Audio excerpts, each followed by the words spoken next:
Hi, my name is Darcie Dunlop, and I'm a member of United Church of the Valley.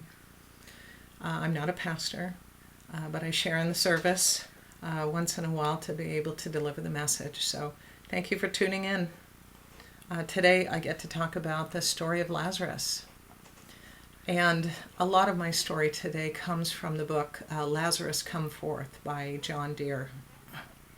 So just starting out, I just wanted to tell you that, in my opinion, the meaning for Jesus is stated in John 10:10.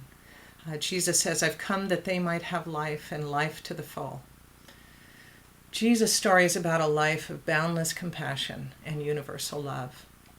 He lived and preached in a time of oppression, of tyranny by outside forces, and a religious culture of exclusion. Exclusion of the sick, of women, of the poor, the disabled, and those who are outcast due to their own biology or simply by birth into a marginalized class or race. There was violence. For various sins, even those outside of your control, you could be sentenced to death. You could be stoned to death for violating the Sabbath or adultery, for sex between two men, or even for being stubborn or rebellious. So Jesus did live in a violent time, and yet his message was one of nonviolence. John Deere, the Catholic priest, a peace activist, he was recently nominated by Desmond Tutu for the Nobel Peace Prize. He calls Jesus' form of nonviolence a creative nonviolence. Jesus' Sermon on the Mount called for seriously creative nonviolence. No more an eye for an eye. Do not resist one who is evil, but if anyone strikes you on the right cheek, turn to him the other also. That is very compelling. His creative nonviolent message was to not retaliate or resist violently or revengefully. And yet for all of his nonviolence, they sought to arrest him and kill him. So let's set the stage for our story today. Jesus was at a time in his ministry where he was truly upsetting the status quo. They had just tried, and not for the first time, to assassinate him in the Bethany area of Judea. Jesus escapes, but he walks back across the Jordan River to a safe, quiet place, and there is where the story of Lazarus of Bethany begins. So here I'm going to read from John 11, and it's verses 1 through 45. It says, "Now a certain man was ill, Lazarus of Bethany, the village of Mary and her sister Martha. Mary was the one who anointed the Lord with perfume and wiped his feet with her hair. Her brother Lazarus was ill. So the sisters sent a message to Jesus, 'Lord, he whom you love is ill.' But when Jesus heard it, he said, 'This illness does not lead to death. Rather, it is for God's glory, so that the Son of God may be glorified through it.' Accordingly, though Jesus loved Martha and her sister and Lazarus, after having heard that Lazarus was ill, he stayed 2 days longer in the place where he was. Then after this he said to his disciples, 'Let's go to Judea again.' The disciples said to him, 'Rabbi, the Jews were just now trying to stone you. Are you going there again?' Jesus answered, 'Are there not 12 hours of daylight? Those who walk during the day do not stumble because they see the light of this world, but those who walk at night stumble because the light is not in them.' After saying this, he told them, 'Our friend Lazarus has fallen asleep, but I am going there to awaken him.' The disciples said to him, 'Lord, if he has fallen asleep, he'll be all right.' Jesus, however, had been speaking about his death, but they thought he was merely referring to sleep. And then Jesus told them plainly, 'Lazarus is dead. For your sake, I'm glad I was not there so that you may believe. But let us go to him.' Thomas, who was called the twin, said to his fellow disciples, 'Let us also go, that we may die with him.' When Jesus arrived, he found that Lazarus had already been in the tomb 4 days. Now Bethany was near Jerusalem, some 2 miles away, and many of the Jews had come to Martha and Mary to console them about their brother. When Martha heard that Jesus was coming, she went and met him, while Mary stayed at home. Martha said to Jesus, 'Lord, if you had been here, my brother would not have died. But even now I know that God will give you whatever you ask of him.' Jesus said to her, 'Your brother will rise again.' Martha said to him, 'I know that he will rise again in the resurrection on the last day.' And Jesus said to her, 'I am the resurrection and the life. Those who believe in me, even though they die, will live. And everyone who lives and believes in me will never die. Do you believe this?' She said to him, "Yes, Lord, I believe that you are the Messiah, the Son of God, the one coming into the world." When she had said this, she went back and called her sister Mary and told her privately, "The teacher is here and is calling for you." And when she heard it, she got up quickly and went to him.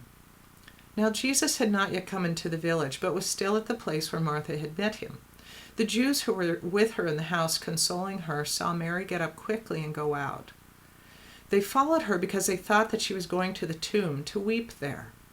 When Mary came where Jesus was and saw him, she knelt at his feet and said to him, "Lord, if you had been here, my brother would not have died."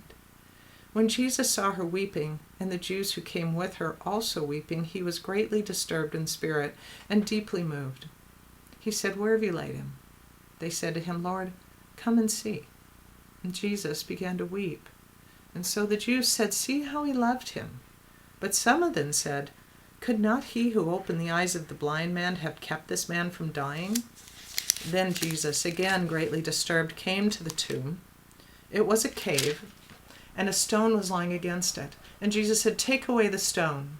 Martha, the sister of the dead man, said to him, "Lord, already there is a stench because he's been dead for 4 days." And Jesus said to her, "Did I not tell you that if you believed, you would see the glory of God?" So they took away the stone, and Jesus looked upward and said, "Father, I thank you for having heard me. I knew that you always hear me, but I have said this for the sake of the crowd standing here, so that they may believe that you sent me." When he had said this, he cried with a loud voice, "Lazarus, come out." And the dead man came out, his hands and feet bound with strips of cloth, and his face wrapped in a cloth. Jesus said to them, "Unbind him and let him go." Many of the Jews, therefore, who had come with Mary and had seen what Jesus did, believed in him. The story of Lazarus is only in the book of John.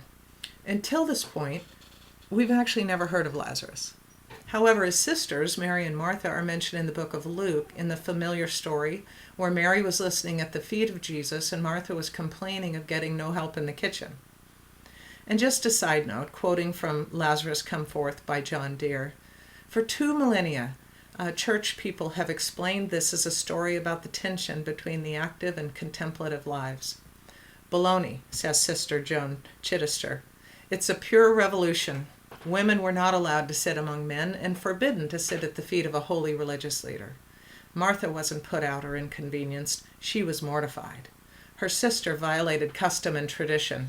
What if word got around? But Jesus isn't fazed. He welcomes Mary to join in like any of his male disciples. Jesus, the revolutionary feminist, defends her place among the men. And this is just one of the many reasons they wanted to kill him. No one says he didn't resist. He just didn't resist violently. So back to Lazarus, whose name very interestingly means God helps, was apparently one of Jesus' closest friends. The message that he was sick was very cryptic. No names, no details, lest the message fall into the wrong hands. When Jesus finds out he is sick, he still stays in place for another 2 days. And then he says to his disciples, "Let's go to Judea again." And they say, "Are you crazy?" Maybe not literally, but maybe literally. The disciples said to him, "They just tried to kill you there." I'm sure they were afraid of getting killed with him.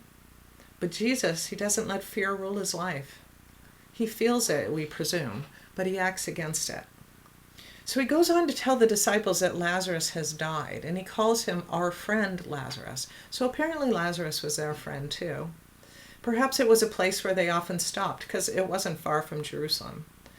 It's nice to think that it was a place of friendship and support.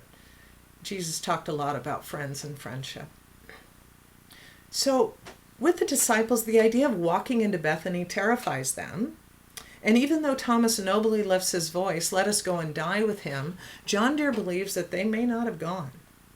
They never appear in the rest of the story. We hear nothing of them again until verse 54, long after the story is ended, and Jesus has gotten himself again safely to their desert hideout. Jesus may have gone to Bethany alone. Jesus returns to Bethany alone and unarmed, entering a region where if the authorities can avoid arousing a public outcry, they're going to seize him and deal with him in the standard way. Notwithstanding the dangers, he goes in a perfect spirit of mindfulness, nonviolence, and peace. He remains centered in the God of life who calls him my beloved. That abiding sense of God's love, whatever happens, keeps him from succumbing to worry, anger, or fear. That is the secret to his daring nonviolence, John Deere believes. Jesus knows who he is. Close to his heart and mind lies his awareness that he is beloved of God, whose personal gift is true peace. So he will now practice active nonviolence in the face of violence. Jesus says to us, "Join my long walk to Bethany, my cosmic Selma march to liberate humanity from death. I promise you the fullness of life." So Bethany is only 2 miles from the big city, and a crowd is gathered around the tomb. It's the ritual 30 days of mourning to comfort Martha and Mary. The ones who are there would be many of the same ones that earlier had tried to put him to death. Killers and professional mourners, John Deere calls them.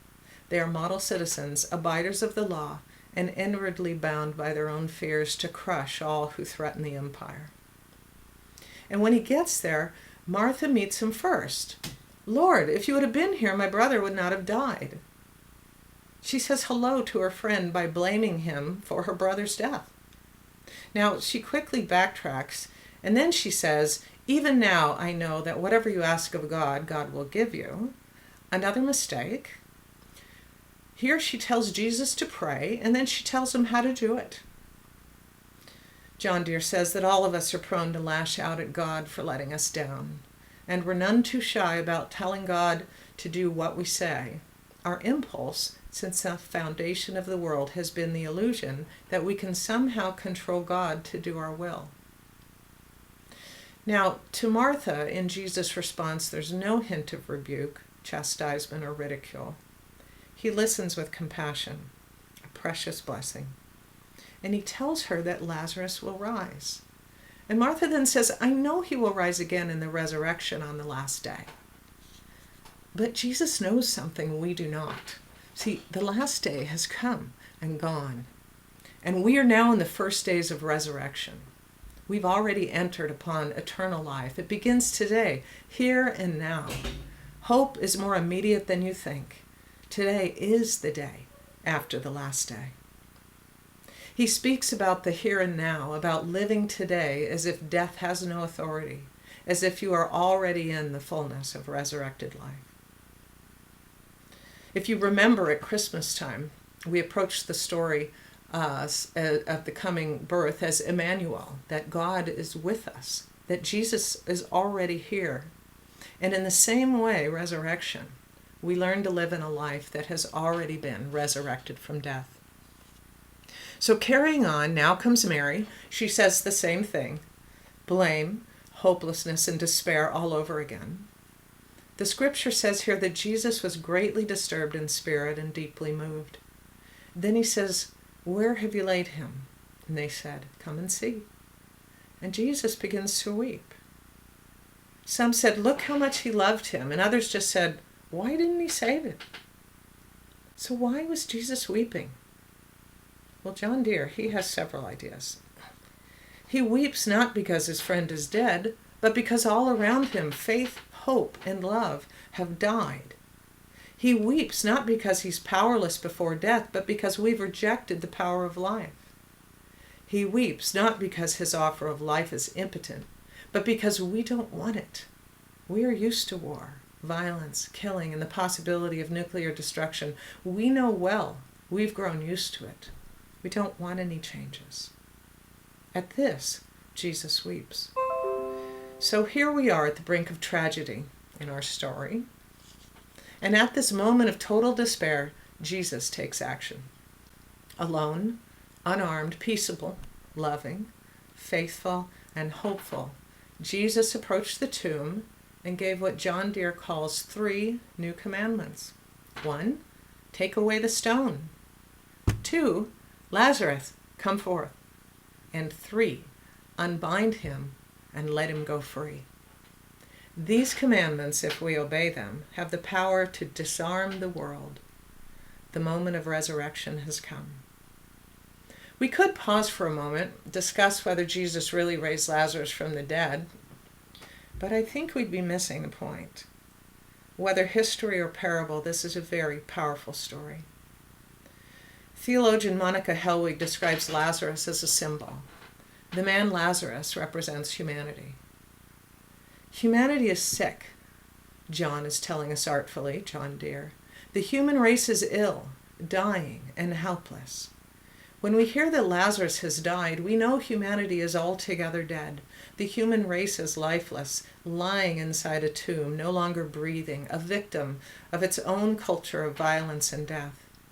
The raising of Lazarus' parable portrays the God of life coming into the world of death and leading humanity out of its tomb into the new life of resurrection peace.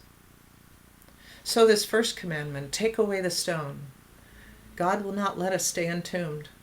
In history, there are many times where the stone has been rolled away. The abolitionists, the suffragists, Dr. King, Rosa Parks, and the civil rights movement, apartheid in South Africa, the Me Too movement, the Dalai Lama's movement for a free Tibet. Society has transformed. There is hope. The stone can be rolled away. Now, none of these battles were easy. There was and is so much resistance. Even Martha resisted rolling away the stone. He's been in there 4 days. It will probably be stinky. The umpire says, stop rocking the boat. Stop disturbing our peace. Think of the stench. The spiritual life is a long journey of learning not to resist God. At last the stone got rolled away. Who did it? Jesus was the one with the vision, and the people did the work. The stone gets taken away, and now Jesus prays. And rather than the way Martha wanted him to pray, Jesus wants God to control him, to be in charge of his life. And from his lips flow gratitude. Gratitude for God's loving care, for God's abiding presence and protection. Gratitude mostly that God so loves the world that God would lead humanity from death into resurrection. Now we have the second commandment. Lazarus, come forth. Leave your tombs. You are no longer slaves to the culture of war and greed. Live free from the forces of violence and death. I'm raising you to fullness of life. You and I are Lazarus, and we need to listen for the calling of our names. Take the words to heart and listen, and find the strength to arise from whatever kills the spirit and destroys us as a people. And then we have the third commandment, to unbind him and let him go free. He was tied hand and foot with burial bounds, and his face was wrapped in a cloth. He can neither hear, see, speak, walk, nor reach out. Each a symbolic function of being a disciple of Jesus. He can't see Christ in others or reach out in loving service. He remains trapped. Embrace him, offer compassion, and welcome him back. In the story, how do they respond? We don't know. We've come to the end of the story. The once dead man stands at the mouth of the tomb, awaiting the people to unbind him. So John's Jesus commands us to spend our lives unbinding sisters and brothers bound by our culture of violence. For the rest of our lives, we're to help liberate others, setting them free from uncritical obedience to the culture. This is the work that Jesus assigns to each of us. Liberate everyone, unbind everyone, and release everyone to live freely and in peace. The challenge hangs in the air. So what does that look like today? Here we are, locked in our houses in the middle of a pandemic. I imagine that a lot of you are as scared as I am. I mean, I'm okay today, but if I let myself think too long, get to future tripping, I can get pretty anxious. John Deere says that the first few breaths are ours to take. And then we need to shake away our grogginess and face our predicament and do our best to stumble out of darkness. Well, my darkness doesn't start with the event, like the pandemic. My darkness starts when I start to think about the pandemic. Or maybe I don't believe I'm really thinking about it at all. Instead, I notice that I'm irritable. I'm snapping at the kids, getting short with Lorian, feeling down, feeling tense. I have to check in with what I'm thinking. Most likely, I'm watching too much news. I'm letting my mind drift and worry.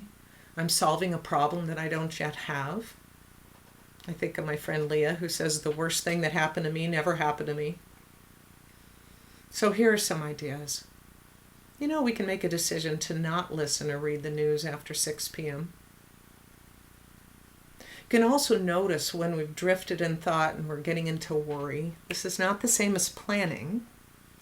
If you need to plan, pick a time earlier in the day where you can think about and make plans for hard stuff. But once that time is up, let it be up.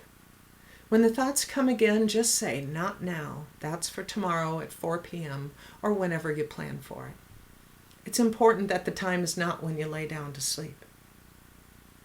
I love being part of the United Church of the Valley. We have a habit of turning our attention toward those who are bound, like Lazarus. The poor and the homeless, the hungry, the sick, the imprisoned, the marginalized, and the disabled and the elderly, and even the so-called enemy. Anyone straddling the threshold of death. And right now we can turn our attention toward peace by offering peace to those who are out there fighting for us. Being grateful and showing gratitude for those in public service and the medical workers. They're putting their lives at risk right now to treat those who are sick. The people that are bringing us our services right now so that we don't have to go hungry. In New York, across the city, there were cheers in appreciation for the healthcare workers. It happened in the UK too, and I'm sure it's happened across the nation and the world. Videos of quarantined citizens worldwide paying tribute to medical workers, singing and playing music from balconies, people getting married, hosting concerts for self-isolating neighbors, playing games across deserted streets. Neil Diamond updates Sweet Caroline. People are putting up Christmas lights. Last week, people rescued every single animal from a Wisconsin shelter. Jamie played a beautiful song on Facebook and even got the birds to sing with him. He was like Julie Andrews on Mary Poppins. It was really so delightful. Edna St. Vincent Millay says, I shall die, but that is all that I shall do for death. So let us live for peace. It is ours to free the human race from death in all its guises. This is the spiritual work that the gospel demands. The God of life, as revealed by the nonviolent Jesus, did not create humanity to languish in tombs. God's work is unfinished. Our job is to finish it. We want to live in a culture of light and resurrected life, and we have been resurrected like Lazarus. So let's find that place together and live from it. Share peace. Be peace. Amen.